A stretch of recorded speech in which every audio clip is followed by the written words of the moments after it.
Hi friends, welcome to my channel. இன்னைக்கு 12th Mathsல Applications of Differential Calculusல exercise 7.1ல 4th sum தான் பார்க்க போறோம். என்ன கொடுத்திருக்காங்கன்னா, if the volume of the cube of side length x is v is equal to x cube, find the rate of change of the volume with respect to x when x equal to 5 units அப்படின்னு சொல்லி கொடுத்திருக்காங்க. என்ன கேட்டிருக்காங்கன்னா, rate of change of அப்படினாலே என்னன்னா இதை differentiate பண்ணணும் அப்படின்னு அர்த்தம். v is equal to x cube இருக்குல்ல, இதை எதை பொறுத்து டிஃபரன்ஷியேட் பண்ணணும்னா எக்ஸை பொறுத்து தான் டிஃபரன்ஷியேட் பண்ண சொல்லியிருக்காங்க. சரிங்களா, அவ்வளோதான். இப்போ நம்ம கொடுத்துருக்க எழுதிக்குவோம். v is equal to x cube அப்படின்னு கொடுத்துருக்காங்க. இதை நம்ம டிஃபரன்ஷியேட் பண்ண கொடுத்துருங்க. அதான் rate of change of the volume with respect to என்னது எக்ஸ், எக்ஸை பொறுத்து டிஃபரன்ஷியேட் பண்ண சொல்லியிருக்காங்க. அப்போ dv by dx is equal to, இது x power n ஃபார்மேட்டில் இருக்கு, n into x power n minus 1, அப்போ 3x squared.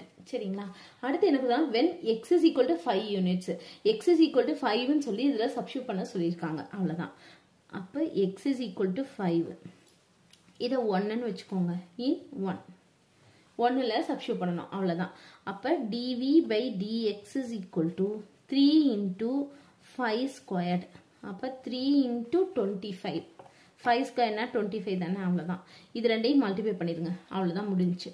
15 remaining 1 6 7 75. இப்ப 75 இங்க வந்து என்னன்னா எதுவுமே கொடுக்கல, யூனிட்ஸ் மட்டும் தான் கொடுத்துருக்காங்க. அப்போ நம்மளும் வந்து யூனிட் மட்டும் போட்டுருவோம். அவ்வளவுதான், வேற எதுவும் போட வேணாம். அப்ப dv by dx is equal to 75 units. அவ்வளவுதான் இந்த sum. Thank you.